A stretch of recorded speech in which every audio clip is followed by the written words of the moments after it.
I think we anticipated that it would. The community was growing very quickly, and I think we anticipated that we would grow with it and expand and carry on.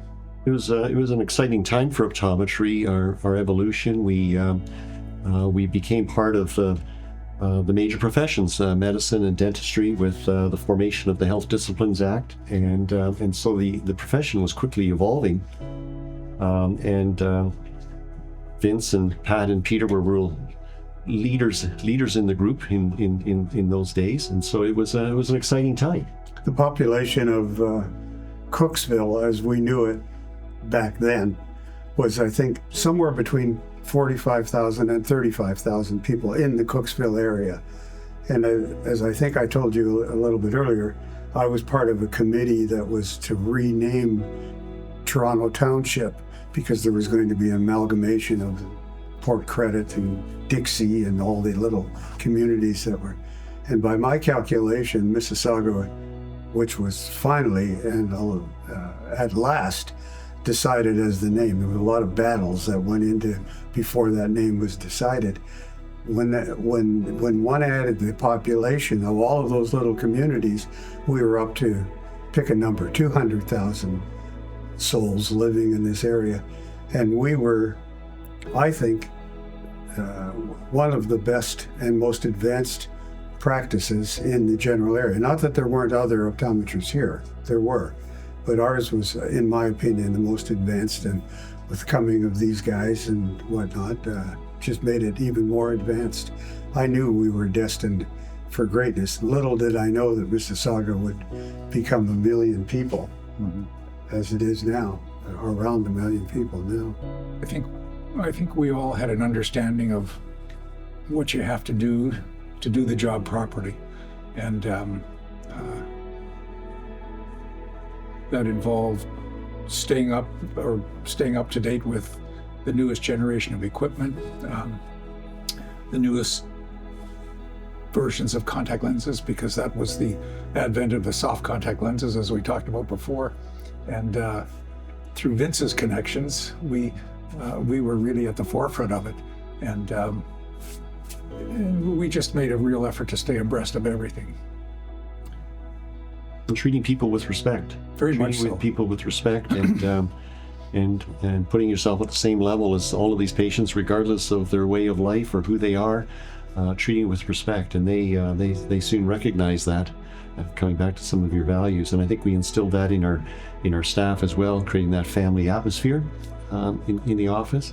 And what I was mentioning earlier, how there's so many interactions. They have few interactions with us, but before they even see us, there's so many interactions with making the appointment and staff and those values. So yesterday's event was a really good example of how the people represented, how these people represented themselves to those people, the patients.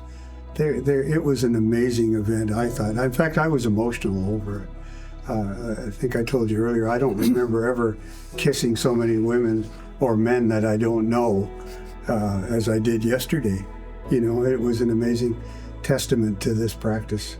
Again, as Marty mentioned a moment ago with staff, I've always felt that the staff are the people that make you look good, and we've always really, really prided ourselves of hiring really top-notch staff and people that understand how to interact with other people. And I think that's served us very, very well. And as far as the relationship amongst the docs, again, it's mutual respect. The one thing I always found amazing is that so many of our friends in various professions would comment about how professional relationships typically don't last very long. And we've endured for many, many decades. And I think it's just realizing that, you know, are you in it for yourself or are you in it for the whole? And it means sometimes you compromise because everybody has opinions and egos, but I think we've always conceded to the majority rule, and it served us very well because we've not only are we business partners, we've become friends. And I can honestly say that every partner we've had, and including the staff, are also friends, which Pretty says special. a lot. Says Pretty a lot. special. And having that relationship is what still makes it a pleasure for me to come in at my age, to be able to still come in on a couple of days a week. It's that nature of the office and the friendship and the relationships that we have that makes it a pleasure to still come here on a regular basis.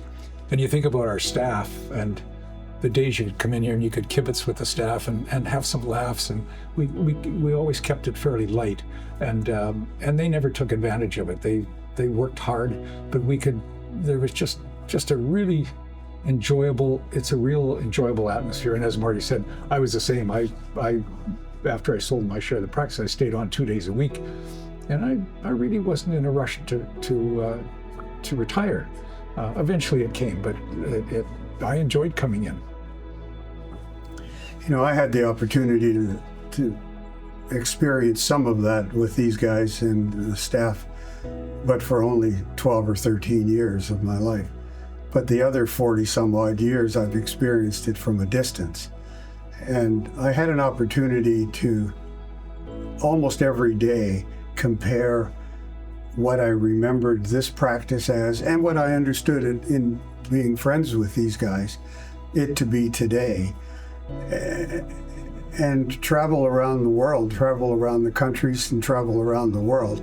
I've never seen a better practice than this in every respect that they're both talking about right now. I mean, I say that very genuinely as well. People get the greatest service, but it's not just what happens in the exam room. You could have all the equipment that you want. That's right. It's got to be the whole picture, and they put it together in spades. They really have. As we said earlier, that when you provide a service, it's important that you not only provide the service competently, but the person you provide the service to understands what you've done, why you've done it, and what's going to happen next. And you never want someone leaving your office saying, gee, I'm not sure what my problem is, and I'm not sure what's going to happen next. Yeah. So it's very important. And we've heard that from from patients that have been to other practitioners' office.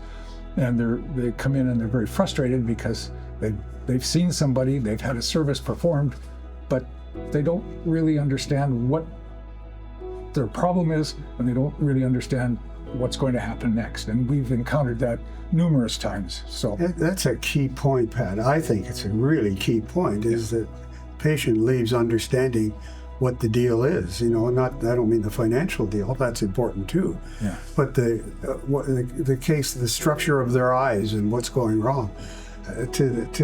Partially to that point, that I've been in situations where the staff could be as good as this. I can't imagine that they were as good as this, but I've seen a lot of good practices, thousands of them, to be honest with you.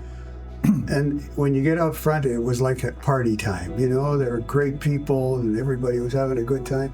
And the patient would walk out saying, what the frig happened here? What happened to my eyes? I mean, am I going to go blind? They don't know. So to your point, yeah, very important. It's pretty important. It's like really important. And they do it in spades. They do it well. Treating patients very, very fairly and in the interests exclusively in their best interests. And they're very astute. They know very quickly when they're being well taken care of. And I think that's or that they don't understand or they haven't been told what's wrong with them. You know, I think we've kept it pretty separate. I think we're able to keep. In the past, you know, the decisions we've made in the office, I don't think have had a huge impact. You know, family-wise, I can't think of where it has.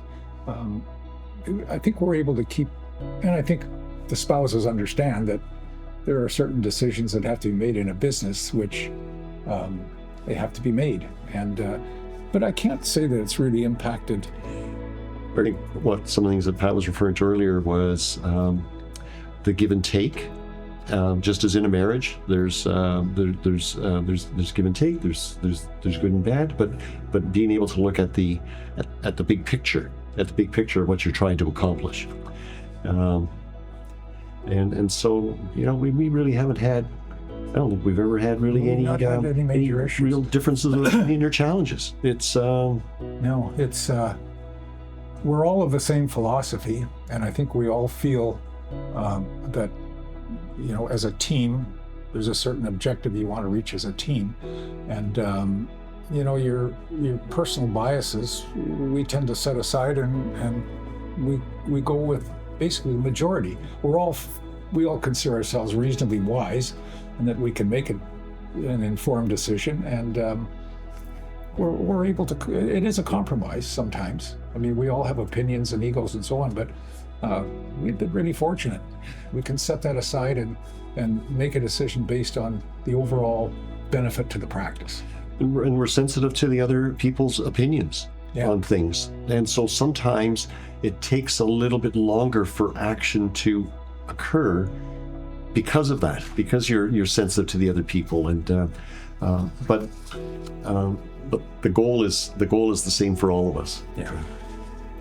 There is a small point again from my perspective, and that is that optometry is a relatively small in terms of numbers profession in this country and in several other countries.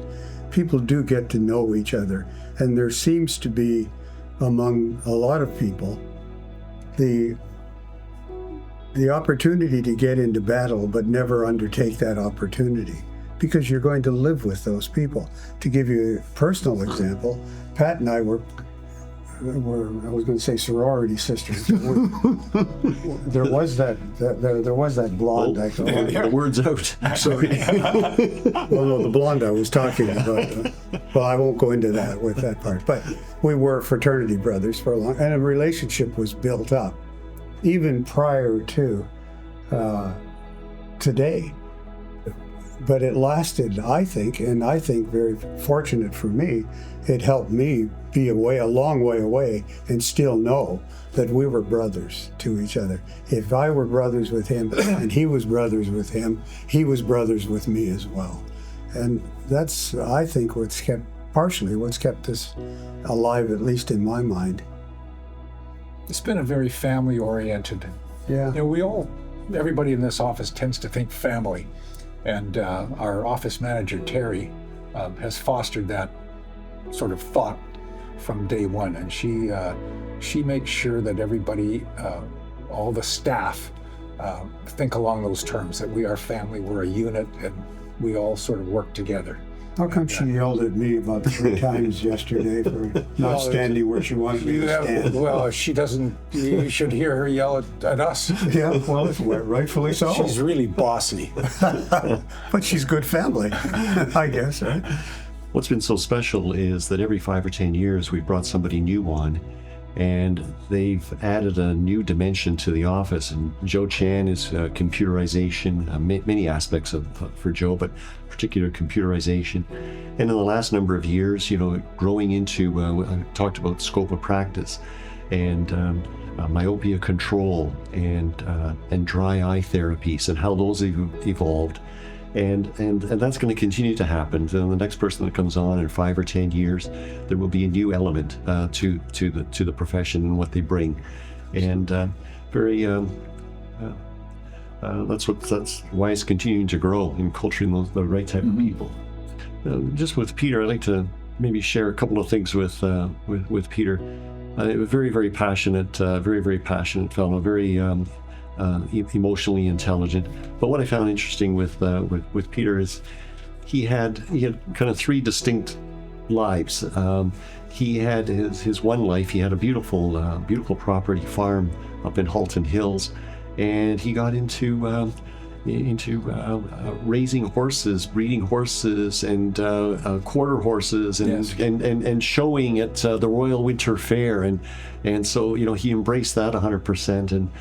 And then at another stage of his life, he got into skiing, and with some friends down in Ellicottville. And the next thing you know, he's building a chalet. He didn't do all of it himself, but he did a lot of it himself. And everything he did 100%, built a chalet. And then he gets into another stage of his life, and he gets into the restaurant business. And they have a restaurant in Grimsby, and he's the maitre d' and the bottle washer and whatever needs to be done. And again, he embraced it 100%. And so, very interesting man. Had a number of lives. We all miss him dearly, and pretty special. Yeah, well said. Had a couple of really fun times with him. When we were very young, we were 4 kids, and he had a group of friends that were going up to whitewater rafting on the Ottawa River near Pembroke on Beachburg, and so he invited Debbie and I to do it, and that was such a blast. I didn't know anything about whitewater rafting, and that we had this high caliber river for rafting in Ontario, and it was just a real fun time. And another real fun time was Pat and I. So I was talking about Peter having a place down in Ellicottville and got into skiing. And so he invited Pat and I down to ski. I was skied a bit at the time. Pat had been away from it for a little bit. But anyways, we're driving down there, and it's a rainfall and freezing rain and everything. But anyways, we got out on the slopes the next day. And by about 2 hours, this guy was skiing as well as any of us, getting down the hills, and that was a real fun weekend. I hadn't been on skis in, I guess it was close to 20 years, and yeah, it was a fun day.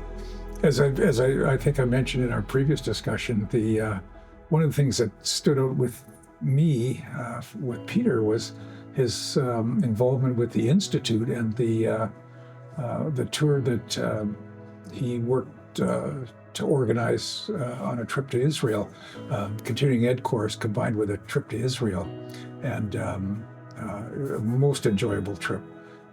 We took in the whole country, and we ended up down at, and I even managed to do a little scuba diving in the Red Sea, because we ended up down at Eilat, which is the resort area. But he was very involved in organizing that whole trip, and it was just amazing. It was just a wonderful trip.